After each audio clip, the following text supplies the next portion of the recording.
Halo semuanya, selamat datang di podcast hari ini yang kayaknya agak berbeda nih dari sebelum-sebelumnya. Jadi podcast hari ini ada podcast took over yang mengudara bersama kaum mengudara. Asik, Asik. mengudara bersama. Ya, di episode kali ini kita kedatangan 2 narasumber. Di sini ada Saya Zia, juru kampanye dari Perkumpulan Kaum Telapak. lalu Saya Aris, Kepala Departemen Advokasi dan Pendidikan Publik di TUK Indonesia. Oke. Oh iya, aku juga belum kenalin diri. Halo teman-teman semua, perkenalkan aku Ica dari Tuk Indonesia juga. Nah, hari ini kita mau ngobrol-ngobrol santai, walaupun sebenarnya kayaknya agak-agak Berat. Topiknya ini ya, berat. Berat. agak berat ya. Atau ini masih gerah, Gerah. habis begadang-begadang semalam mungkin kali ya. Karena menang atau kalah itu. Nggak tahu ya. Menangis. Kebetulan banget nih tadi malam abis banget World Cup final. Ya. Jadi kayaknya kita nih masih muka-muka ini ya, muka-muka ngantuk habis nobar pagi-pagi tadi. Parah sih. Oke, ya. Jadi tadi udah disebut gitu ya bahwa topik hari ini lumayan berat gitu ya, tapi sempat jadi trending topik di beberapa bulan terakhir gitu ya. Ngomong-ngomong soal situasi yang terjadi di Papua hari ini. Seperti yang teman-teman tahu, kalau misalnya beberapa bulan lalu teman-teman buka sosial media atau mungkin sampai hari ini ya, itu banyak sekali gitu ya berita-berita yang muncul dan mungkin membuat kita marah gitu ya tentang situasi teman-teman yang ada di Papua hari ini. Nah, kebetulan banget di sini ada Zia dari kaum Telapak gitu ya. Mungkin bisa diceritain gitu ya Zia. Apa sih sebenarnya yang sedang terjadi di Papua hari ini? Iya, mungkin untuk gambaran besarnya saat ini sedang ada pembukaan lahan hutan besar-besaran gitu ya di salah satu pulau terbesar juga di Indonesia, itu di Papua. Dan mungkin teman-teman tidak sepenuhnya yang beredar di berita itu apa yang terjadi saat itu juga, itu kayaknya hal yang kita lewati begitu saja ya, karena berita di Papua itu kan ada pembatasan, ada juga yang mungkin tidak terkuak sepenuhnya. Jadi memang masih banyak kejadian-kejadian yang mungkin di media itu belum sepenuhnya bisa diceritakan gitu. Namun dalam hal lingkungan, itu tadi pembukaan lahan dan hutan besar-besaran dengan label proyek strategis nasional di bawah kendali negara gitu ya.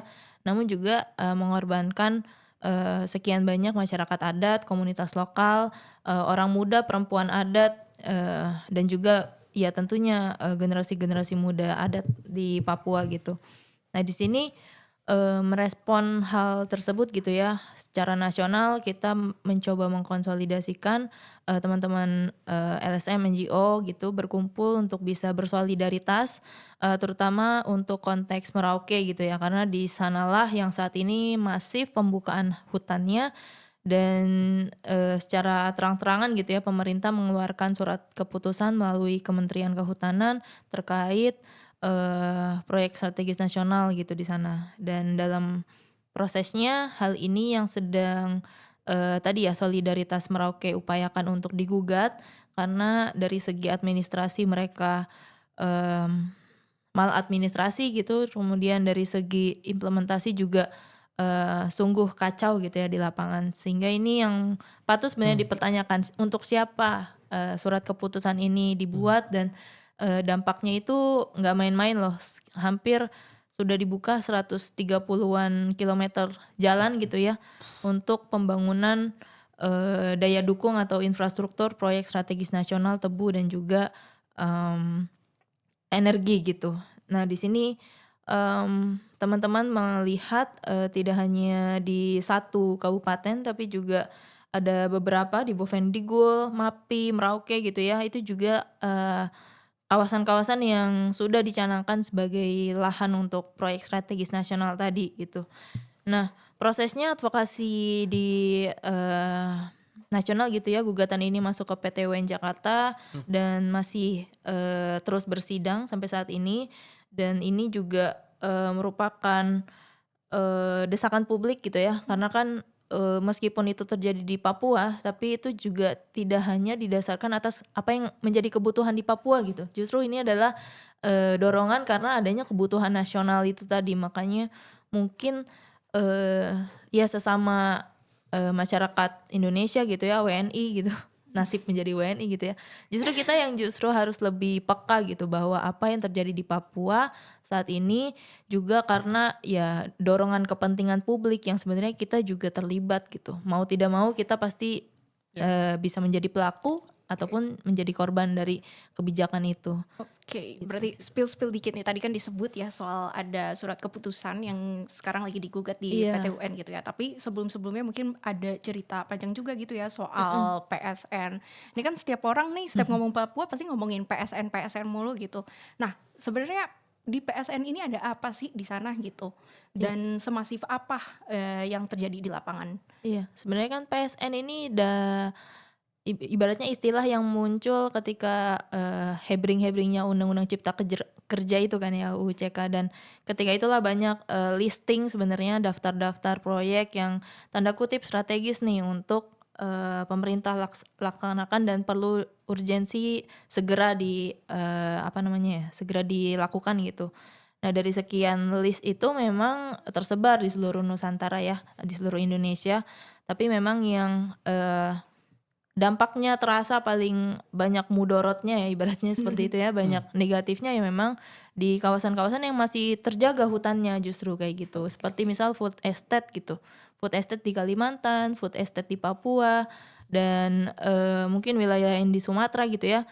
Mereka membuka hutan atas nama pangan, namun pada akhirnya gagal dan kembali menjadi lahan yang justru tidak terawat, tidak teratur dan memiliki daya rusak yang parah gitu. Nah, hal-hal yang kayak gini sebenarnya yang harusnya bisa dimitigasi dan menjadi evaluasi ya bagi pemerintah. Kenapa proyek-proyek sedemikian yang banyak mudorotnya ini terus dan kerap dilakukan kayak gitu sih, Kak. Berarti bisa dibilang sebenarnya ada proyek gitu ya yang mau membuka hutan gitu ya, yang ditujukan tadi untuk Pangan, energi, ya. energi dan lain-lain, tapi dia punya kartu ininya gitu ya, istilahnya kartu saktinya gitu ya, Ya, pakai mulus. pakai label PSN PSN. gitu. Berarti ada konsekuensi ketika satu proyek itu ditetapkan sebagai proyek strategis nasional gitu Iya. ya.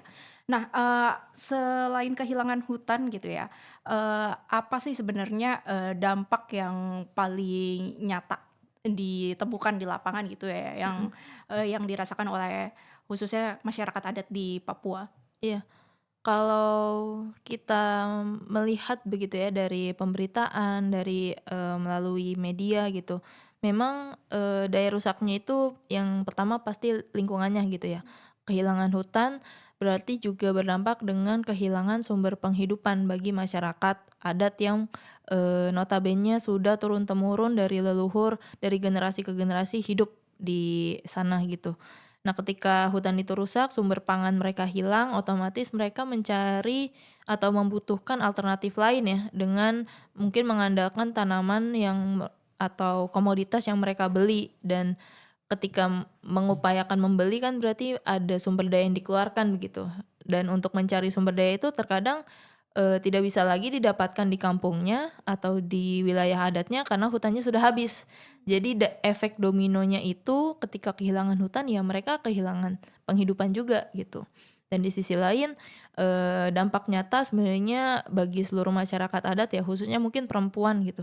Karena perempuan adat memegang peranan penting untuk melestarikan pangan, melestarikan benih, dan juga mereka memastikan bagaimana anak atau generasi berikutnya itu bisa layak hidup dan dapat bertumbuh dengan baik gitu di wilayah adatnya. Namun dengan kondisi yang sekarang, jangankan untuk bisa tumbuh gitu ya, mungkin untuk hidup pun mereka harus berhadapan dengan ekskavator, mereka harus berhadapan dengan aparat yang menjaga di sana gitu. Bahkan untuk masuk ke wilayah adatnya mereka sendiri pun mereka tidak bisa kayak gitu. Ini yang miris sebenarnya terjadi di wilayah Papua gitu ya. Dan mungkin ketika kita bicara selain manusia gitu ya, tentu biodiversitas, flora dan fauna, burung-burung endemik, mamalia di Papua gitu ya, mungkin juga sekarang kebingungan untuk mencari tempat habitat mereka yang awalnya pohon-pohon besar gitu ya, atau yang merupakan rawa-rawa gambut gitu ya. Karena kan kita tahu bahwa di Papua itu sangat dominan lahan atau rawa gambutnya. Jadi di situ pun lah banyak biodiversitas juga yang hilang gitu dengan pembukaan hutan besar-besaran ini gitu. Oke, berarti memang banyak sekali Dampak, perubahan ya. pola hidup juga ya yang tadinya mungkin lebih mudah mengakses Sumber daya. sumber daya, mau itu pangan dan lain-lain sebagainya, sekarang jadi lebih sulit karena hutannya juga sudah mulai banyak hilang gitu ya. Dan kalau di proyek ini kan sebenarnya juga ada perusahaan-perusahaan yang terlibat gitu ya di dalamnya ya. Nah, bagaimana sih prosesnya dan modus-modus apa aja sih biasanya yang mereka lakukan di sini gitu? Iya. Jadi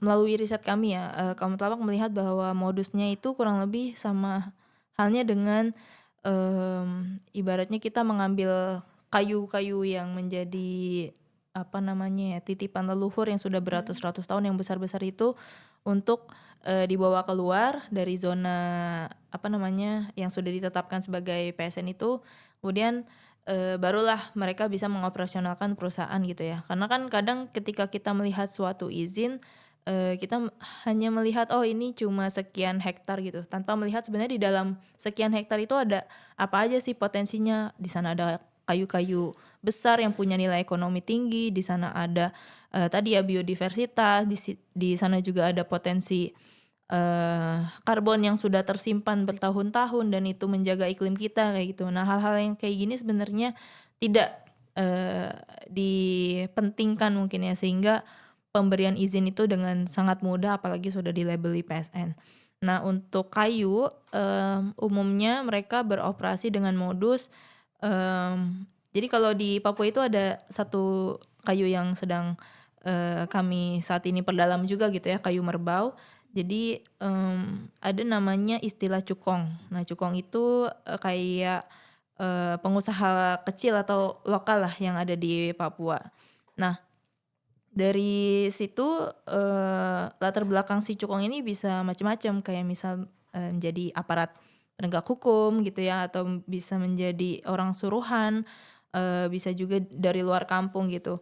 Nah, si cukong-cukong ini membeli kayu dari komunitas yang punya area kelola itu dengan harga murah lah ibaratnya kayak gitu. Tapi dengan sudah mempertimbangkan apa ya, ibaratnya udah ACC nih dari kepala marganya atau ketua adatnya gitu.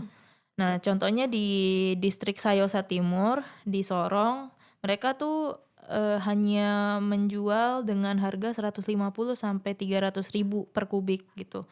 Dan kalau di Sorong Selatan harganya agak beda. Namun dari harga tersebut tuh sebenarnya itu sangat rendah ya, atau sangat minim gitu. Dan bisa dibilang beratus-ratus kali lipat dari harga sesungguhnya kayak gitu.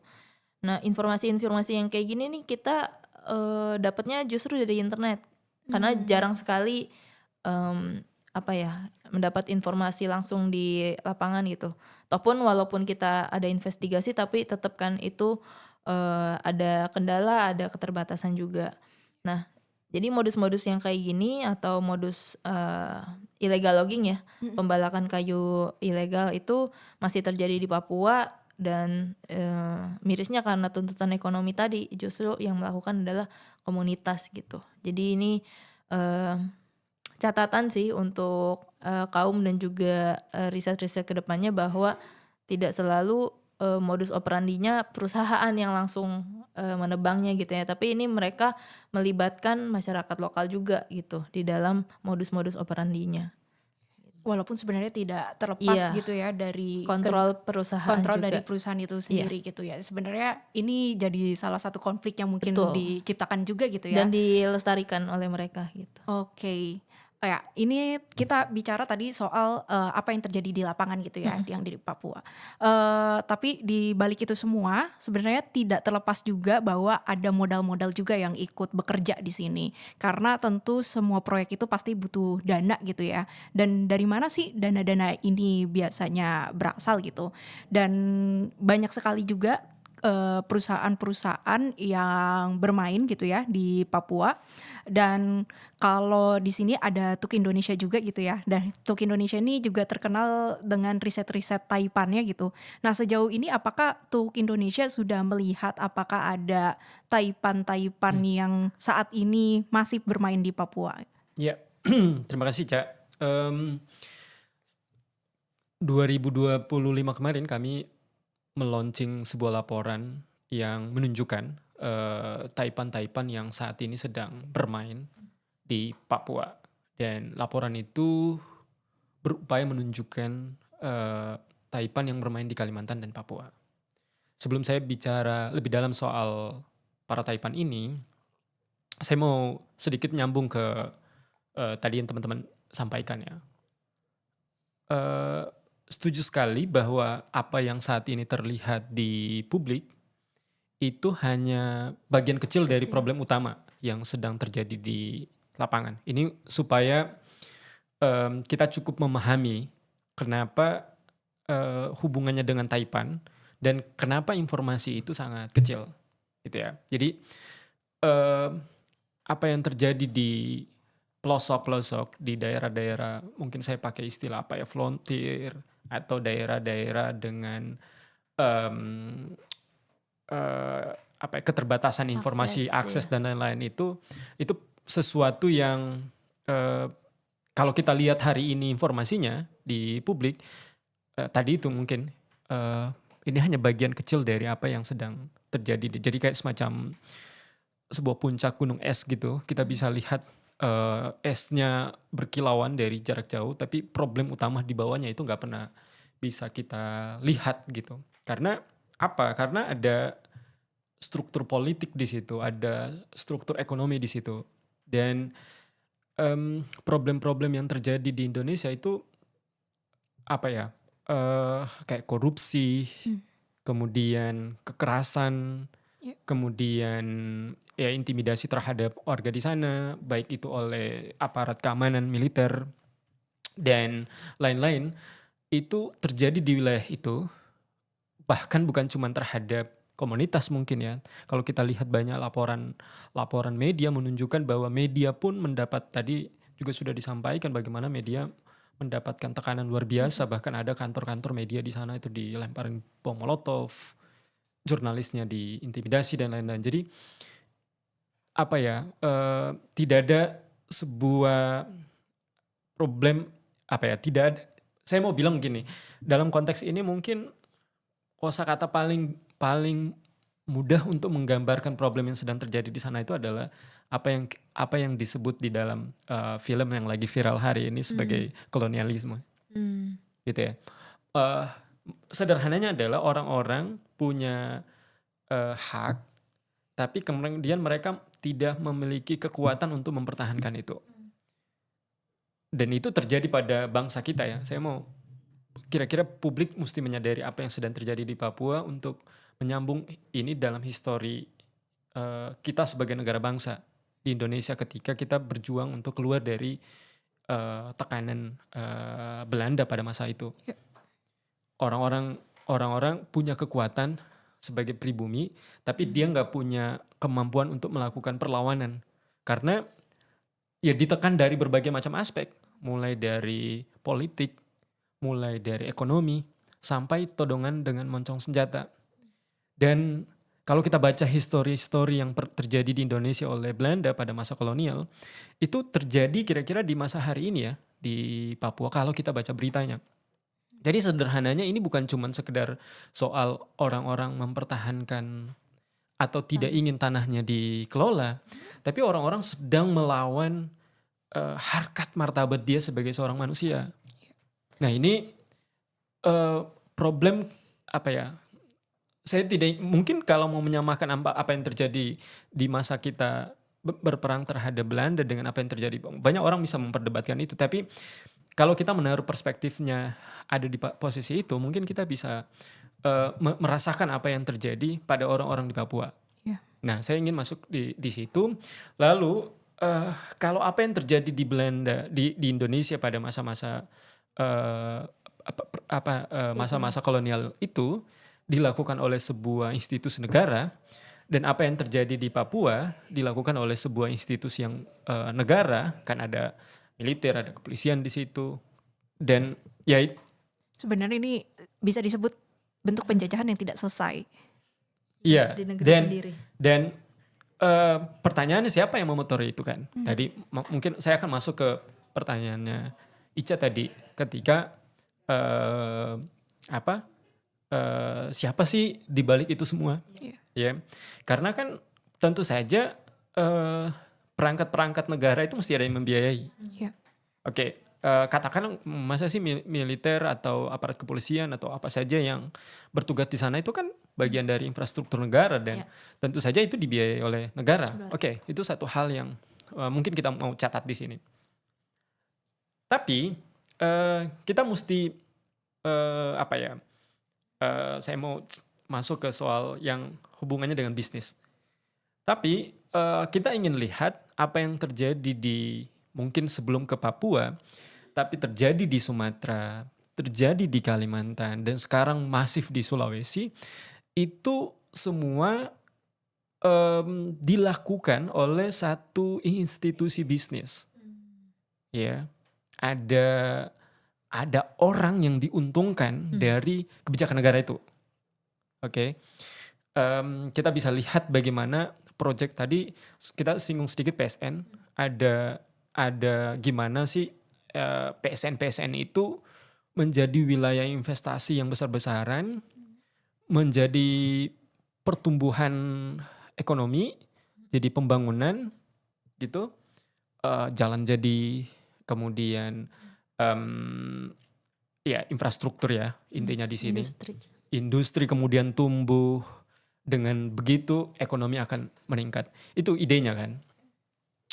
Tapi kalau kita lihat Papua, dengan teman-teman semua punya akses informasinya gitu ya, bisa mencari di mesin pencarian hari-hari ini apa yang terjadi di Papua, dan pemerintah kan hari-hari ini terus melakukan apa ya, counter narasi. Kalau kita lihat Menteri Pertanian kita kan datang ke kampus-kampus berusaha untuk menjelaskan apa yang sedang terjadi di Papua dengan bahasa yang lebih mudah kepada mahasiswa. Dan kalau kita lihat apa yang dipertontonkan dalam diskusi-diskusi antara menteri dengan mahasiswa, itu diskusi yang menurutku sangat menarik karena mahasiswa itu berhasil menunjukin dengan cara sangat sederhana apa yang sedang terjadi di Papua tadi.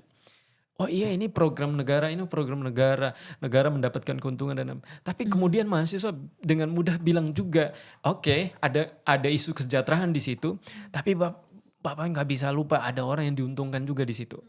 Nah, catatan kami setidaknya ada 5 taipan besar yang bekerja di sana, ya. Dan ini tadi saya bilang sudah mereka mulai dengan melakukan investasi besar-besaran di wilayah-wilayah seperti Kalimantan, Sumatera, Sulawesi, dan sekarang the last paradise orang-orang bilangnya Papua kan, dengan tadi udah diceritain juga bukan cuma soal hutan tapi biodiversity di situ, ada kebudayaan di situ. Dan ini kalau kita bilang mungkin sisa peradaban dari sebuah masyarakat yang hidup berdampingan dengan alam terakhir di Indonesia mungkin ya. Saya mau merefer bahwa mungkin masih ada banyak sekali pengelolaan berdasarkan kebudayaan yang tersisa di wilayah-wilayah Sumatera, di Kalimantan, di Sulawesi. Tapi bayangkan itu sudah mengalami sebuah pengerusakan habis-habisan dengan investasi tadi itu, dan ini Papua sekarang masih banget di situ dilakukan. Nah, 5 ini sebenarnya 5 taipan ini sebenarnya bukanlah pemain baru dan juga tanpa ada banyak kasus yang melatari mereka sebelum di Papua gitu ya. Di Kalimantan mereka diaduin ke RSPO, dilaporin ke buyer, pembeli minyak sawit, mining mereka juga mungkin kalau yang punya mining juga bermasalah gitu. Nah ini kemudian tiba-tiba masuk ke Papua, dan kemudian tadi diceritain menimbulkan masalah. Harusnya ini bukan sesuatu yang mengherankan karena praktek yang sama itu sudah dilakukan di Sumatera dan Kalimantan.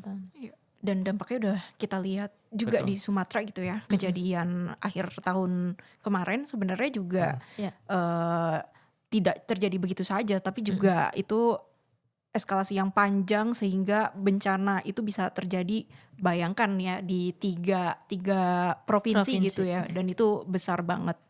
Dan tadi Bang Aris juga sempat menyinggung gitu ya bahwa ini adalah pola yang berulang gitu dan sudah dari dulu berputarnya seperti ini lagi, Benar. seperti ini lagi gitu ya Bang ya. Ya. Ya mengulang tapi tidak dengan pola yang sama mungkin. Karena selalu pasti ada modus operandinya gitu ya, cara gitu, dan tentu saja dia melakukan apa ya?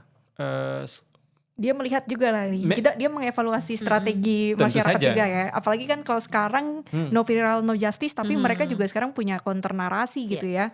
Benar sekali. Punya buzzer. Perang-perang narasi ini. Iya, betul. karena biasanya kalau buzzer yang muncul nih, kalau dilihat kalau mereka muncul itu tuh hampir di menit yang sama gitu, hampir di serempak. waktu yang sama dan serempak, karena kita pernah juga ngalamin bentuk serangan yang kayak gitu, tapi kok mirip nih yang bicara gitu. Ya, ya menurut saya ini yang publik, kaum mengudara juga mesti tahu, teman-teman yang menonton di Took Over juga mesti tahu ya, maksudnya kita mungkin akan selalu berdebat soal kepentingan siapa. Iya, kalau ada teman-teman, biasanya kan teman-teman milenial atau Gen Z nih yang paling banyak menyaksikan atau akses informasinya dari kanal informasi macam ini, selalu berusaha untuk lebih independen, hati-hati mengambil mungkin ya. Ya, saya mau bilang kalau kita mau belajar dari case to case, apa yang terjadi di Papua, mungkin jangan dilihat hanya Papua hari ini gitu ya.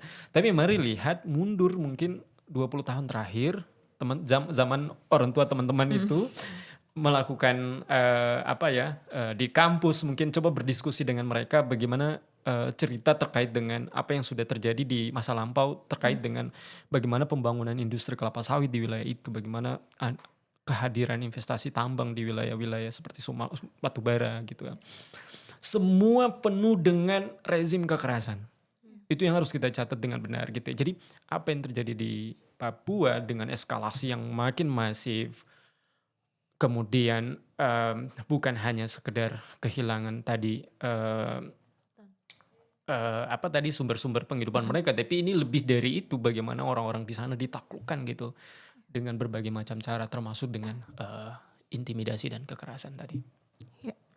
Bicara soal modal ya Bang ya, sebenarnya kan banyak perputaran uang yang ada gitu ya dalam satu proyek ini.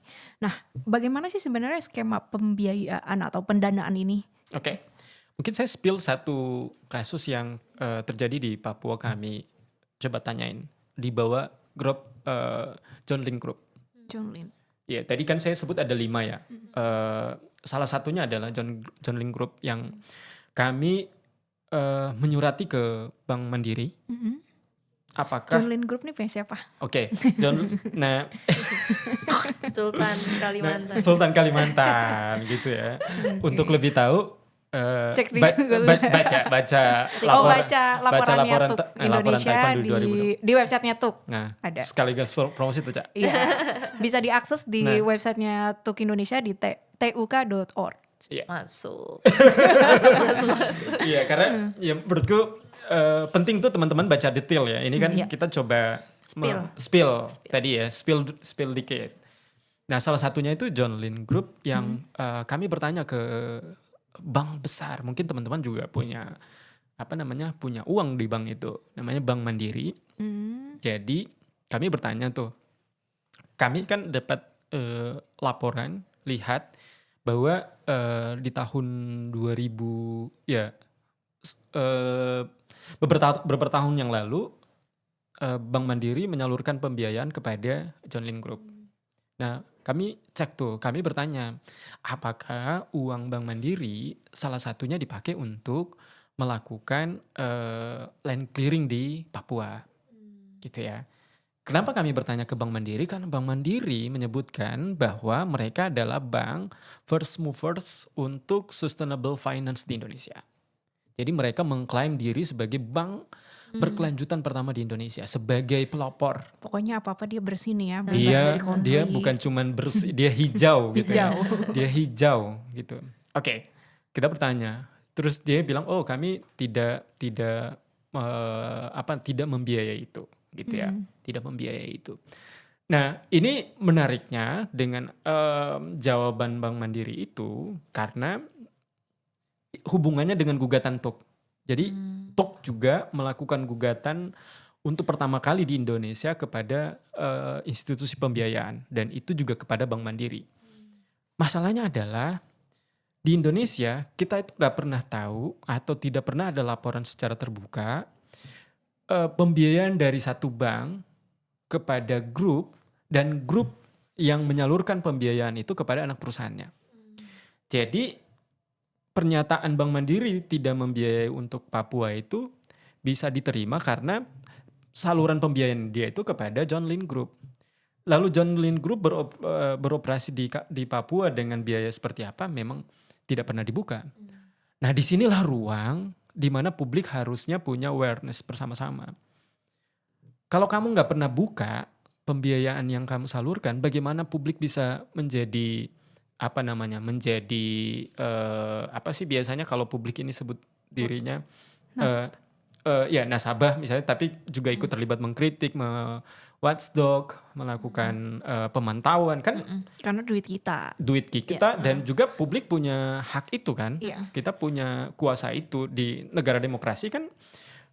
Suara masyarakat itu suara yang harusnya didengar ya oleh, apalagi Bank Mandiri adalah bank negara kan, bank yang mendapatkan pembiayaan dari negara gitu. Jadi harusnya Bank Mandiri secara terbuka menyatakan bahwa oke, kami tidak membiayai itu, tapi kami membiayai kepada grupnya.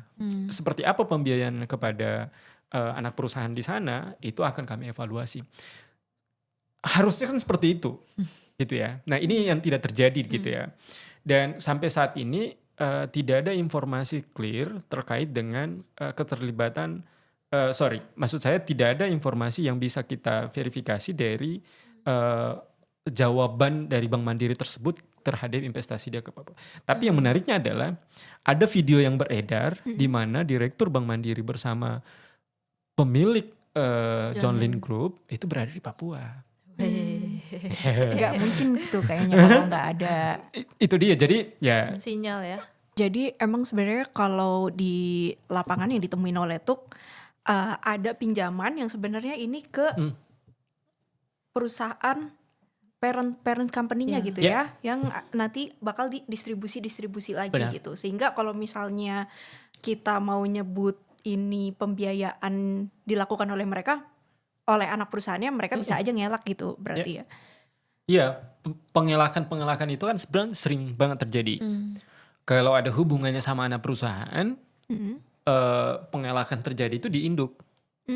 Tapi kalau ketika induk punya masalah, kan setelah Satgas PKH menunjukkan dan menyita seluruh lahan-lahan sawit masuk dalam kawasan hutan itu, si grup-grup itu pada nggak bisa ngelan. Dan kan kita tahu siapa yang membiayai mereka. Kalau baca laporan yang kita publikasi itu bukan cuma hanya yang terjadi di Kalimantan dan Sumatera. Laporan kita sebelumnya juga menunjukkan ada 25 Taipan di Indonesia. Laporan kami Taipan 2024 itu juga bisa teman-teman cek di website TUK Indonesia. Juga teman-teman bisa lihat siapa aja bank-bank yang terlibat di situ. Jadi seluruh informasi yang tadi teman-teman udah ceritakan di Papua juga hubungannya dengan para Taipan dan lebih jauh institusi pembiayaan, itu kan sebenarnya sebuah fakta yang hari-hari ini sudah gampang banget terjadi di lapangan, dan seluruh liputan-liputan media, laporan dari NGO itu benar-benar menunjukkan ya relasi antara pembiayaan Taipan dan bagaimana dampak yang terjadi di lapangan itu. Jadi kita sedang membicarakan sesuatu yang ini berlangsung terjadi dalam kurun waktu yang panjang gitu ya. Investigasi yang dilakukan oleh media maupun teman-teman NGO itu kan sesuatu yang punya proses panjang tuh untuk membuktikan, membaca laporan dari institusi keuangan, membaca laporan tahunan dari si grup perusahaan itu, kemudian mewawancarai warga di lapangan. Itu sebuah proses yang kalau kita bilang menjadi apa ya, sebuah cerita yang kalau kita potret apa yang terjadi di Papua itu seperti mengulang tadi yang saya bilang gitu. Dan ini sebenarnya momentum yang bagus sekali untuk kita merefleksikan ulang ya soal-soal yang berkaitan dengan kebijakan, pembiayaan, dan juga bagaimana para Taipan ini berkuasa gitu ya di Indonesia. Itu kan jadi pertanyaannya. Oke, saya mungkin kasih satu contoh kasus saja yang bagaimana laporan dari teman-teman NGO, media dan lain-lain yang independen berupaya untuk menjelaskan apa yang terjadi di lapangan itu secara di dalam kurun waktu 20 tahun terakhir misalnya. Apa itu? Yaitu beroperasinya sawit di dalam kawasan hutan. Iya kan? Begitu 2022, 2023 ketika pemerintah menetapkan lewat Undang-Undang Cipta Kerja, ada pintu masuk di mana perusahaan sawit yang beroperasi dalam kawasan hutan itu dapat diampuni, itu dibuka semua kan. Laporannya adalah 3,3 juta hektar, mungkin lebih, sekarang kabarnya udah ada hampir 5 juta hektar yang beroperasi bukan hanya di dalam sawit, tapi juga tambang, yang beroperasi di dalam kawasan hutan. Jadi apa yang dilaporkan oleh masyarakat sipil, media di masa lalu atau teman-teman NGO yang udah melaporkan berulang kali kepada pemerintah bahwa ada sawit yang beroperasi di dalam kawasan hutan dan lain-lain, itu selalu berulang kali dibantah. Hari ini kan dipercaya oleh pemerintah dan mereka melakukan penegakan hukum. Gitu ya. Terlepas nanti kita bicara soal kasus-kasus di dalam Satgas penertiban kawasan hutan itu gitu ya. Tapi satu hal yang kita ingin bilang bahwa apa yang sudah sejak lama kita sampaikan bahwa ada operasi-operasi ilegal di dalam kawasan hutan itu terbukti hari ini. Nah, masuk ke apa yang kita sebutkan ESG. Jadi ini ada upaya untuk memastikan institusi keuangan itu membiayai perusahaan-perusahaan yang high profile, mereka berkelanjutan untuk global. Karena kan mungkin ini Cak hubungannya sama publik di level global yang tadi dirimu bilang udah mulai mengeluhkan. Kan sekarang berapa orang sih meninggal di Prancis akibat cuaca panas? Kurang lebih 15 orang kalau nggak salah ya laporan. Mungkin bisa lebih, kita nggak tahu. Cuacanya sampai seburuk itu di sana, bahkan ada orang meninggal di India, bahkan mungkin setiap tahun ketika musim panas itu sampai 40 derajat 40, kan. hampir 50 mereka. Dan orang meninggal bisa berkali lipat apa yang terjadi di Prancis, di Eropa itu. Di Indonesia kita mengalami satu masa El Nino yang buruk sekali sampai petani-petani mengalami kerugian besar karena nggak bisa menanam dan lain-lain. Jadi kita udah tahu problemnya ada di situ, maksudnya perubahan iklim yang sangat berdampak, bahkan sekarang orang sudah menyebut sebagai krisis ya gitu ya.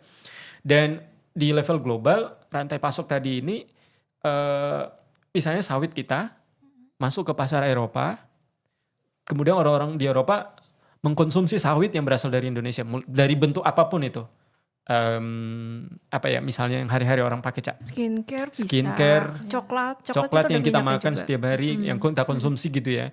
Alat mandi mungkin untuk teman-teman perempuan yang menggunakan merek-merek terkenal untuk produk-produk kecantikan, itu bisa diperiksa sih sumber-sumbernya itu dari mana gitu, dan kelapa sawitnya berasal dari, karena hampir nggak ada dalam kehidupan kita ini yang tanpa sawit gitu. Nah, untuk menjelaskan ini sampai ke penduduk di Eropa yang mengklaim diri lebih sustainable pola hidupnya daripada kita di selatan di Indonesia, itu harus ada labeling berkelanjutannya. Nah, di Indonesia secara global dikenal sebagai environmental, social, and government. Jadi secara tata kelola dia harus bagus, lingkungan juga dia bagus, nggak boleh beroperasi di dalam kawasan hutan, nggak boleh deforestasi, nggak boleh bakar hutan, secara sosial nggak boleh berkonflik, tanah-tanah termasuk juga tenaga kerjanya ya. Tenaga kerja nggak boleh ada eksploitasi di situ. Jadi seluruh aspek-aspek berkelanjutan mulai dari sosial sampai lingkungan hidup itu berupaya diyakinkan dengan metode ini, ESG ini, gitu ya. Jadi sebenarnya buat jualan lagi ya. Buat balik lagi supaya produk-produk ini bisa laku di global. Tapi faktanya kan tadi yang saya sudah sampaikan ya, temuan-temuan kami misalnya di Kalimantan, jutaan hektar beroperasi di dalam beroperasi di dalam kawasan hutan, gitu ya. Dan ya ini kurang melanggar ESG apa lagi nih di dalam rantai pasok global. Itu yang terjadi ya. Papua mungkin punya kasus yang lebih Mungkin eksklusif dan Kazi ada cerita nggak? Kalau tadi ngomongin ESG, ada istilah lain lagi nggak nih yang digunakan? Karena banyak banget istilah nih hari ini. Iya, sebenarnya kalau konteksnya sosial gitu ya, kan tadi ESG ada salah satu aspek mengenai sosialnya. Kita sadar bahwa ada apa namanya istilah FPIC, Padiatapa gitu ya, persetujuan di awal tanpa paksaan gitu. Nah di sini yang justru sangat jauh dari implementasi yang seharusnya ideal dilakukan gitu, karena untuk konteks Papua gitu ya, saat ini ramai gitu bahwa Papua bukan tanah kosong gitu ya, karena memang ya buat mereka gitu ya yang menganggap bahwa sebuah pulau atau sebuah luasan itu hanya dalam segi angka dan komoditas, pasti mereka melihat Papua sebagai tanah kosong gitu ya. Tapi untuk kami atau kita yang melihat bahwa di situ ada ruang hidup masyarakat adat, ada habitat flora dan fauna, di situ ada ruang bertumbuh dan berkembang kayu dan juga gambut gitu ya. Tentu itu bukan tanah kosong yang bisa semena-mena atau sewenang-wenang diklaim sepihak gitu. Nah, IPIC ini yang tentu jauh sekali diterapkan untuk konteks wilayah-wilayah yang saat ini mengalami sengketa dan berkonflik gitu ya.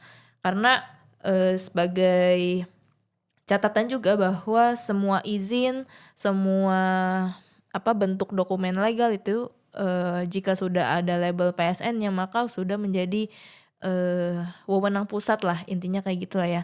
Dan ketika sudah berada di pusat ya ibaratnya yang ada di tapak atau di basis mereka tidak punya lagi daya tawar gitu ya atau daya juang bagaimana mereka bisa mengadukan ini untuk mendapatkan haknya mereka gitu, tanah-tanah ulayat yang harusnya mereka kelola ya semenjak dimasuki atau dilabeli dengan PSN itu banyak sudah yang tidak lagi bisa mereka kelola dengan hak mereka gitu kan.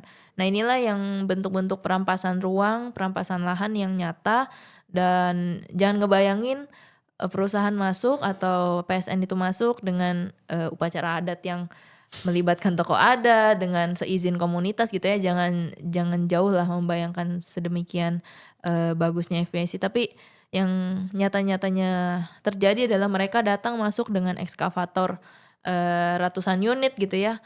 Kalau kemarin sempat viral videonya ada satu kapal khusus gitu mengangkut ekskavator banyak banget ya, dan itu terlihat sangat fresh, sangat baru gitu ya.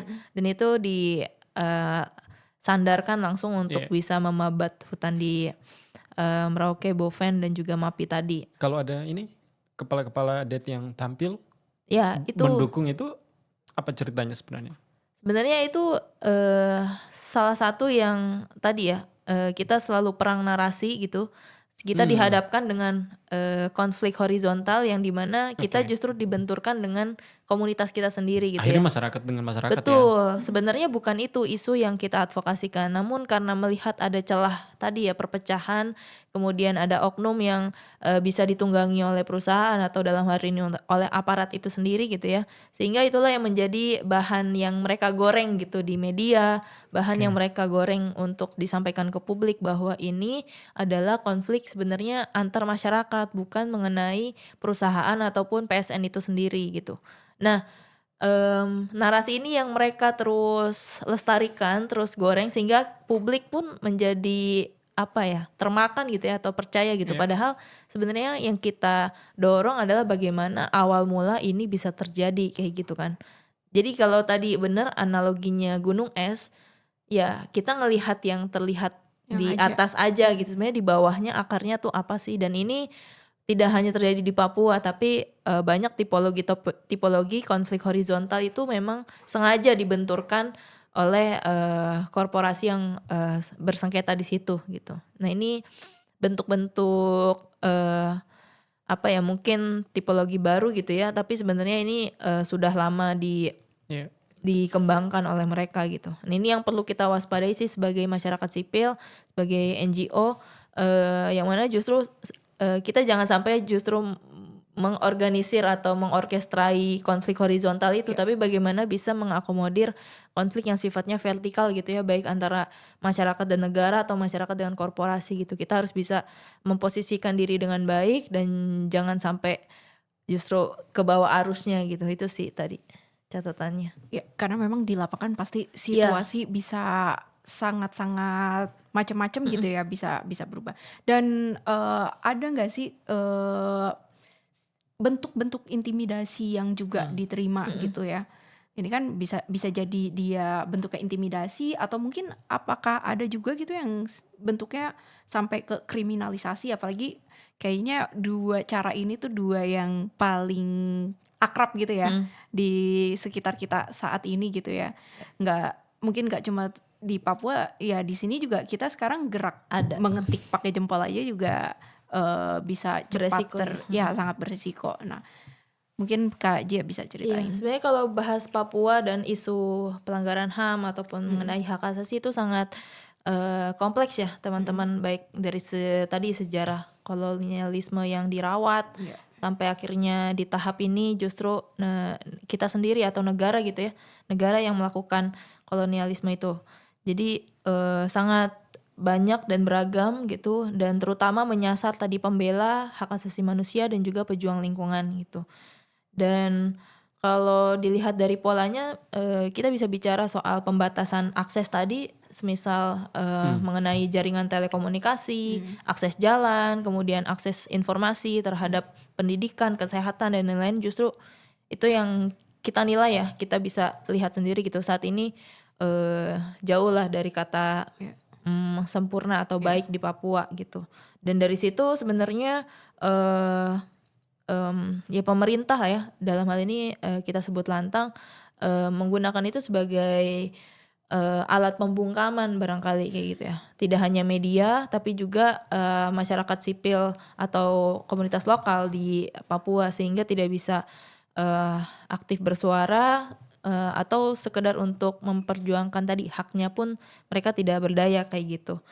Nah, aku ada mengutip sebenarnya salah satu sajak dari buku Pohon Tumbang gitu, karya Aan Mansur. Di sini dia mengutip bahwa jika ada saudaramu yang tertembak di Papua pukul 11 siang, maka kamu akan dengar kabar kematiannya itu paling lambat 2 jam sebelumnya, dan pagimu tuh ya biasa akan baik-baik saja gitu.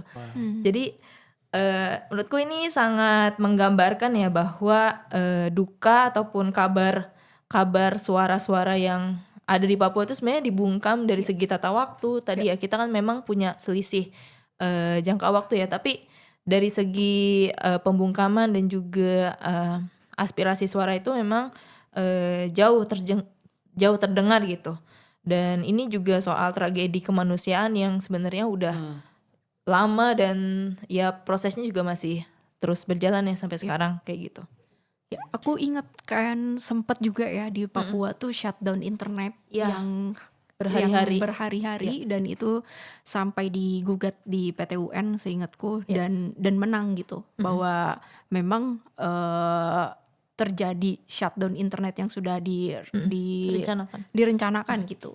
Dan ya kebayang gitu ya bagaimana sebenarnya akses ini ditutup gitu ya dari segala lini. Karena mungkin kalau sekarang kan kita punya akses informasi yang cukup cepat gitu ya. Tapi kan akses informasi cepat itu juga banyaknya di mana gitu. Banyaknya di mungkin terpusat juga gitu ya di Pulau Jawa gitu, karena di beberapa tempat mungkin juga akses misalnya ke listrik dan lain-lain sebagainya juga tidak seperti di Pulau Jawa gitu.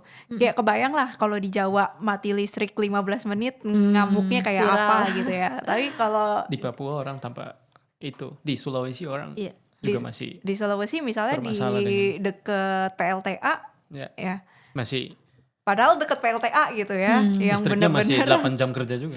Masih 8 jam kerja juga ya. Ada jam kerjanya juga ternyata listriknya. Ya, Iya. itu banyak hal-hal menarik gitu ya yang kita temukan di sana gitu.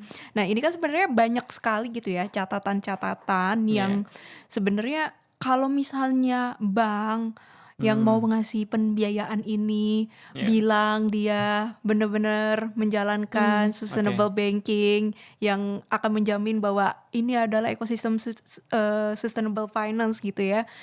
Kan sebenarnya kalau mereka mau cari di internet banyak banget itu kan akses yang bisa mereka dapatkan gitu ya. Catatan-catatan di lapangan seperti apa gitu ya. Ya. Tapi sebenarnya gimana sih Bang? Tapi kan ini pembiayaan tetap aja mengalir gitu ya ke proyek-proyek ini. Iya. Yang pertama menurutku sih orang sustainable-nya, orang internalnya yang bekerja khusus sustainable di bank itu mesti rajin-rajin ngopi kali ya. Atau jangan-jangan definisi sustainable-nya beda. Oke. Iya. Benar. Tapi Sustainable business. Oke, itu setuju. Kan kita mesti menaruh banyak hal di atas meja sebagai faktor pemungkin kan. Sehingga orang mengambil keputusan bisa bermacam-macam. Tapi setidaknya hal-hal mendasar itu penting diketahui dong. Misalnya, orang kan cukup tahu Sumatera dan Kalimantan itu lahannya apa, terus ada kawasan apa di situ dan masyarakat apa di situ. Oke. Papua juga harusnya seperti itu kan. Misalnya kan orang sudah telanjang mata dibilang oleh Menteri Pertanian bahwa yang kami rubah itu adalah rawa-rawa untuk jadi pertanian, atau saya nggak tahu teman-teman nemuin rawa-rawa berubah jadi kelapa sawit nggak? Iya, ada juga. Iya kan? Dan itu kan sebenarnya sudah terjadi, bukan cuma rawa gambut yang menjadi penyelamat dari pelepasan karbon yang besar banget di Sumatera dan Kalimantan itu kan udah hancur-hancuran untuk kelapa sawit kan, si gambut-gambut ini. Nah setidaknya hal-hal mendasar macam itu kan harusnya jadi informasi buat orang-orang di di sustainable, kan dia punya sustainable kan. Harusnya Maksudnya dia ngecek itu dong kerjaannya. minimal kan dia ngopi, baca internet dan lain-lain tahu, atau minimal nggak perlu dapat ini tapi dapat laporan dari apa sih sebenarnya komponen-komponen atau dari sisi ekologis struktur di Papua itu seperti apa sih? Apakah dia tadi sudah Menteri sendiri udah bilang bahkan kalau kita baca di sini Papua bukan tanah kosong itu 481.000 yang dibuka ya untuk agenda food estate atau yang lainnya itu. Misalnya itu bukan tanah kosong karena itu jadi sumber-sumber penghidupan kan. Rawa itu kan tempat hidupnya flora dan fauna dengan beraneka ragam kan di situ. Nah itu sama seperti yang kami temukan di Kalimantan gitu. Orang mengandalkan, jadi kami mewawancarai satu warga yang dia hanya bisa mengingat ulang bagaimana waktu kecil dia dibawa orang tuanya untuk menangkap ikan di wilayah-wilayah gambut. Jadi di situ hidup protein ikan dari sumbernya ikan gitu, protein untuk masyarakat di situ, dan mereka menangkap ikan di situ dengan bebas. Dan dia bilang besar-besar 20 tahun kemudian mungkin setelah hadirnya kelapa sawit dia nggak bisa melakukan itu kepada anaknya. Dan ya seperti mengulang cerita apa yang terjadi di sana, itu kan balik lagi apa yang sedang terjadi. Jadi harusnya kisah-kisah macam itu juga jadi informasi di institusi keuangan bahwa standarnya dibuat sedemikian rupa untuk menjamin agar supaya pembiayaan itu keluar. Tapi kan dia juga punya tadi yang dibilang tadi bahwa penembakan yang terjadi di sana itu 2 jam lebih cepat gitu ya. Itu sangat emosional sekali menurut saya. Kan yang kayak gitu-gitu harusnya mereka sebagai sesama orang Indonesia punya perasaan, punya naluri yang sama bahwa apa yang akan saya lakukan ini berdampak besar terhadap orang lain gitu. Jadi ya ini juga sebagai panggilan nurani buat orang-orang yang bekerja di institusi keuangan bahwa modal di atas segalanya, tapi please juga kamu lihat apa yang sedang terjadi di lapangan dan pakai nuranimu gitu ya sebagai sesama manusia gitu. Atau jangan-jangan ini macam checklist-checklistan. Atau jangan-jangan AI. Enggak, Jangan-jangan. karena kan pasti harus ada proses ini ya, istilahnya due diligence gitu ya. Ya, Dia Oke. dia Check and harus Saya mau kampanye satu lagi kalau gitu. Kami punya satu produk namanya exclusion list untuk itu, Ica. Oke, Ya. apalagi nih. Nah, itu bisa dicek tuh di website Greenwatch Index. Mungkin Oktober akan kita launching untuk laporan terbaru, tapi laporan yang sebelumnya udah ada untuk menjelaskan kurang lebih 180 perusahaan di Kalimantan, baru di Kalimantan, dan spesifiknya Kalimantan Tengah. Exclusion list itu menjelaskan soal perusahaan-perusahaan harusnya gak boleh dibiayai, gitu ya. Karena dia Karena punya catatan. Tadi itu yang kamu bilang checklist itu, Rapotnya merah gitu ya. ada standarnya kan, standar ESG itu kan ada mulai dari secara administratif, kemudian Tata kelola. tata kelolanya kan, informasi-informasi berkaitan dengan bagaimana sih syarat pembiayaan dari perusahaan itu ada di situ kalian lihat. Dan kalau kalian lihat perusahaan-perusahaan itu berapa sih skornya, itu bisa dicek situ. Jadi ya seperti aku bilang, harusnya orang yang bekerja di institusi keuangan bukan. Ini berarti cukup membantu dong buat mereka. Tentu saja. Nah, masalahnya adalah ini mungkin sekaligus juga ajakan ya. Kami itu hampir kesulitan, hampir nggak pernah bisa bertemu dengan bukan hampir nggak pernah. Ada beberapa kali bertemu dengan orang-orang di institusi keuangan, tapi nggak pernah bisa menjelaskan bahwa problem utama yang terjadi di sana itu ini dan apa yang harusnya kalian lakukan, gitu ya. Ini harusnya ya kayak karena aku nggak tahu ya apa yang sedang terjadi di dalam proses ini, tapi intinya gini, saya sih membayangkan website itu atau informasi yang kami sajikan itu bisa menjadi informasi dasar yang dipakai oleh institusi keuangan untuk bisa memeriksa prasyarat utama dari pembiayaan yang mereka salurkan. Kalau itu bertentangan, harusnya mereka punya inisiatif untuk mereview pembiayaan yang bisa disalurkan gitu ya. Karena laporan kami itu menemukan hal yang berbeda dari apa yang mereka biayai selama ini. Berarti ini semacam penilaian gitu ya. Oke. Kalau ini Iya. dia tidak memenuhi nilainya, dia berarti scoringnya Di bawah Rendah. Iya. Jadi mau jelasin itu nih. sedikit aja Oke, mungkin spill ya. spill ya. Spill dikit. Oke, jadi itu ya kami juga punya laporannya, nanti bisa baca lebih dalam. Jadi itu sebenarnya sebuah perangkat penilaian yang kami bangun untuk membangun penilaian terhadap perusahaan yang boleh atau tidak boleh dibiayai. Oke. Jadi kalau dia scoringnya rendah dari nilai yang kami buat gitu, maka kemudian secara otomatis dia harusnya nggak boleh dibiayai. Oke. Maka dia secara otomatis masuk dalam exclusion list tadi. Oke. Karena ini pengecualiannya. Jadi semakin Betul. besar dia semakin dikecualikan gitu. Betul. Oke. Nah itu. Tapi untuk detailnya nanti bisa dibaca di Oke, nanti laporan. teman-teman yang menonton bisa langsung ngecek lagi ya di laporannya Tuk yang akan juga dirilis ya untuk kebaruannya ya. Kebaruannya nanti. Dan ini menarik juga kan sebenarnya di balik aktor-aktor keuangan ini ya ada otoritas yang mengatur gitu ya. Nah, Belum kesebut nih sebenarnya tadi namanya. ini Otoritas. ini dia hal yang menurutku publik secara keseluruhan juga mesti aware nih. Kalau orang bicara OJK, kepala orang itu kan langsung berurusan dengan sebuah produk gagal bayar Iya. dari kredit, gitu ya. Misalnya kamu mengambil motor, kemudian kamu gagal bayar, dan akhirnya kamu melampiaskannya kepada otoritas keuangan karena motormu disita gitu ya, di apa istilahnya, diambil paksa gitu ya. Kemudian OJK menjadi produk kemarahan gitu.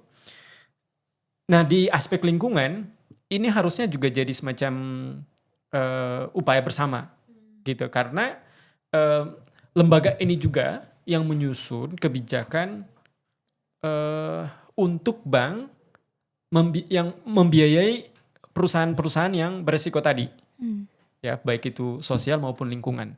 Nah, ketika mereka membuat kebijakan, yang jadi fokus utama mereka itu bagaimana perusahaan ini kan bagaimana perusahaan ini memiliki standar untuk membuat kredit kan Iya. kepada bank kepada perusahaan. Nah, ketika ini dibuat, concern terhadap lingkungan itu kan minim banget nih. Nah ini di sini kami memberikan concern penuh gitu. Nah ajakanku tadi itu kepada publik, jadi mulai sekarang bukan hanya soal-soal yang berkaitan dengan produk gagal bayar yang penting jadi. Karena ada banyak sekali perusahaan-perusahaan yang gagal bayar mungkin karena dia beroperasi dalam kawasan hutan sekarang. Iya. Ada kasusnya kan Iya. di Kalimantan Tengah terakhir gitu. Gimana satu perusahaan nggak boleh disita oleh negara gitu grupnya Karena dia masih dalam proses. karena dia masih dalam pinjamannya si bank. Nah, yang kayak gini-gini nggak pernah Angkat. disita oleh atau jadi isu OJK gitu loh. Malah yang kredit-kredit kayak gini ini banyak banget di Iya, kredit atau nggak pinjol. Oke. Nah, mungkin kita kembali lagi ke Kak Zia gitu ya. Ini kita udah mau capai ke akhir gitu ya. Sebenarnya solusi apa sih yang bisa dilakukan gitu? Walaupun sebenarnya ngomong solusi kayaknya agak berat ya. Tapi agar hutan di Papua ini tetap lestari gitu ya. Sebenarnya mungkin nggak cuma di nggak di kita gitu ya, tapi apa sih yang bisa dilakukan gitu ya, setidak-tidaknya gitu. Oke, kalau kaum telapak sendiri bergerak untuk fokus ya bagaimana memperluas jaringan pemantau hutan independen gitu ya, supaya juga bisa turut aktif patroli, menjaga wilayah adatnya mereka yang notabene juga pasti masih masih tutupan hutan gitu. Dan dalam rangka menuju ke visi tersebut ya, kami aktif untuk meningkatkan kapasitas terlebih orang-orang muda yang aktif turun ke hutan gitu ya, turun ke lapangan, kemudian menyuarakan haknya, mengadvokasikan mengenai kampungnya kayak gitu. Dan saat ini sih sebarannya sudah ada ya di Papua, dan selain itu juga kami mendorong bagaimana digitalisasi dari hasil-hasil pemantauan teman-teman di lapangan melalui satu platform yang namanya groundtruth.id juga. Jadi teman-teman bagi pendengar Talk Over dan juga pendengar kaum mengudara gitu ya, tentunya bisa mengakses ini secara terbuka. Kita juga sudah launch aplikasinya sehingga setiap pemantau independen yang sudah terregister gitu ya bisa langsung mengunggah temuan-temuan lapangannya gitu itu tanpa aplikasi ya? Iya, aplikasi. Keren, oke. Jadi via mobile dan juga Oke. via website kayak gitu. Dan harapannya sih ini bisa dipakai tentunya untuk seluruh pemantau hutan di Indonesia gitu ya, karena kan kita tahu saat ini memang proses pelaporan itu sudah banyak lah kanalnya gitu ya, baik dari segi pemerintah, dari segi mungkin sertifikasi kayak gitu. Namun kita ingin membuat sesuatu platform terobosan gitu ya, gimana caranya masyarakat sipil juga bisa gitu Memberi laporan untuk langsung. memberikan laporan Keren langsung tuh. dan berharap untuk bisa ditindaklanjuti dan dilihat publik juga gitu. Nah ini saat ini kita masih berkembang tentunya, kita baru launching juga di tahun 2025 dan harapannya bisa terus mengamplifikasi gitu ya suara-suara dari Tapak. Dan untuk solusi sebenarnya tadi ya, selain aktif untuk pemantauan, melaporkan ke lembaga yang terkait gitu ya, termasuk dalam hal ini juga penegakan hukum gitu. Tapi kami juga bagaimana tadi membangun resiliensi komunitas. Jadi kita tahu bahwa hadapan nyatanya adalah mengenai ekonomi ya. Saat ini masyarakat juga tidak dapat dipungkiri bahwa akses ekonomi mereka lah yang menjadi ujung tombak gitu. Apakah mereka akan ikut dirampas atau mereka bisa mandiri di atas lahannya sendiri kayak gitu. Nah, salah satu upaya kami itu ada kampung ekowisata gitu ya di Tambrau di Klabili. Jadi di situ ada komunitas orang-orang muda juga yang mengelola mengenai bird watching atau pemantauan burung di sana. Dan dari situ tentu perekonomian jalan gitu ya. Di sini juga ada beberapa foto-fotonya sangat indah, sangat menggambarkan Papua gitu ya. Jadi emang kalau dibilang Last Paradise ya begitu rupanya, sangat menarik wisatawan dan tidak hanya lokal, justru internasional yang datang. Dan dari situ kita merasa bahwa memang penguatan livelihood atau alternatif ekonomi inilah yang bisa menjadi solusi. Mungkin salah satu yang saat ini bisa kita kembangkan di wilayah-wilayah seperti Papua gitu ya, yang punya memang masih keoriginalitasan lingkungan dan juga masyarakat yang memang masih erat gitu komunitasnya. Harapannya sih upaya-upaya itu pun bisa menjadi salah satu tanda kutip upaya perlawanan gitu ya untuk bisa menjaga hutan-hutan dan melestarikan alam di Papua gitu sih Kak. Berarti kita tinggal download aja nih aplikasinya. Iya, untuk Ground Truth udah ada di Play Store dan di website pun terbuka untuk publik, jadi tanpa meregistrasi siapapun bisa melihat hasil dashboard kita. Misalkan titik pemantauan yang ada di Sumatera, di Sulawesi, bahkan di Papua itu pun juga sudah tampil gitu. Dan ini bentuknya foto ya, dokumentasi dan bisa dilihat dari segi riwayat, kronologi. Kemudian kita juga menjamin kerahasiaan pelapor. Jadi tidak akan terekspos di di publik gitu ya, demi menjaga tadi keamanan tadi juga kita. Itu seluruh Indonesia ya? Tentu seluruh Indonesia udah launching juga. Keren banget. Jadi orang misalnya kalau ambil foto kebunnya atau hutannya dirampas, ada ekskavator masuk bisa atau foto, bisa masuk langsung di upload, betul. Ketahuan titik koordinat dan lain-lain. Iya. Jadi syaratnya foto, titik koordinat dan narasi tadi, narasi yang menjelaskan singkat apa itu foto. Dan kami tidak hanya fokus di isu hutan sebenarnya saat ini, karena kan konfliknya memang menyebar ya dari si isu perkebunan, terus juga pertambangan sektornya. Memang banyak infrastruktur pun bisa dilaporkan gitu ya. Jadi silakan teman-teman untuk over, teman-teman kaum mengudara gitu ya, mengakses groundtruth.id.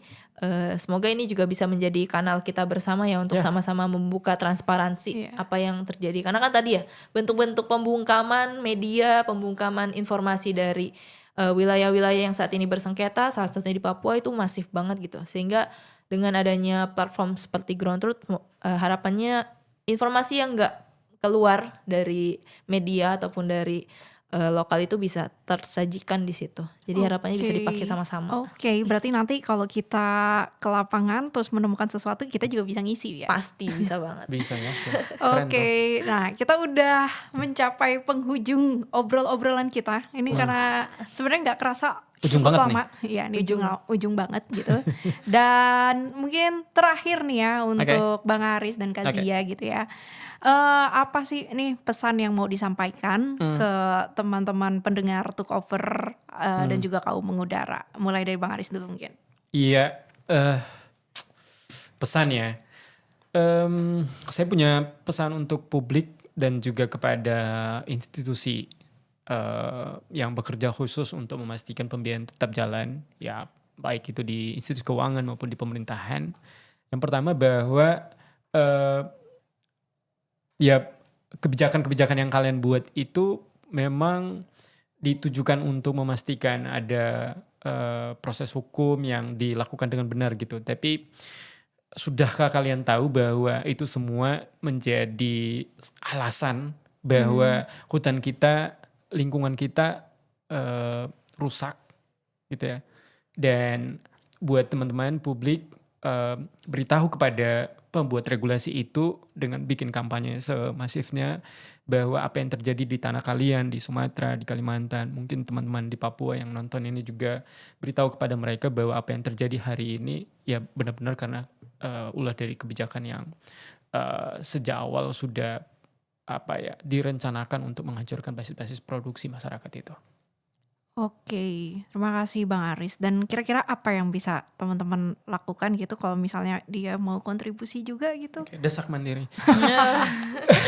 Apa yang mereka bisa lakukan ya salah satunya kalau kami tentu saja ingin terus mengkampanyekan bahwa institusi keuangan, bank berhenti untuk membiayai industri yang beresiko, dan tentu saja buat publik terus terus mendesak bankmu, desak Bank Mandiri untuk berhenti membiayai perusahaan yang beresiko terhadap lingkungan dan sosial.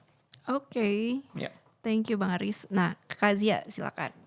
Iya, kalau aku sih tadi yang menarik ya, bahwa mengutip dari bahasa Pohon-Pohon Tumbang karya Mansur, bahwa jika ada saudara kita yang tertembak jam 11 Di Papua kita baru dengar kabarnya 2 jam sebelumnya dan pagi kita biasa saja kan, baik-baik saja. Jadi menurutku berempatilah gitu ya. Walaupun kita ada di Jakarta, di Bogor atau di tempat lain di wilayah Indonesia lainnya, tapi ada saudara sesama kita gitu yang saat ini juga menghadapi krisis identitas, krisis wilayah ataupun bahkan untuk mempertahankan hak mereka sebagai warga negara gitu ya, itu pun terancam gitu. Jadi sebagai manusia, sebagai individu, aku mendorong kita berempati. Tapi tidak hanya itu, jika justru bisa berkontribusi, maka bacalah banyak sumber gitu ya.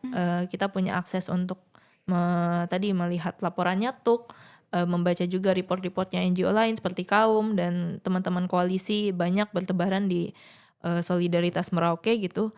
Sehingga perkayalah kapasitas kita dengan tadi ya, sebagai orang muda Gen Z yang high tech mungkin, terus juga tadi aku udah ceritain mengenai ground truth. Jadi gunakanlah berbagai macam platform, karena saat ini kita dihadapkan dengan perang narasi gitu ya, yang bahkan sesama kita juga gitu ya, yang orang-orang muda juga pasti yang menjadi buzzer-buzzer itu. Jadi ya perkuatlah kita untuk bisa sama-sama melawan ini semua gitu sih. Ya, terima kasih Kak Zia. Ya, betul banget.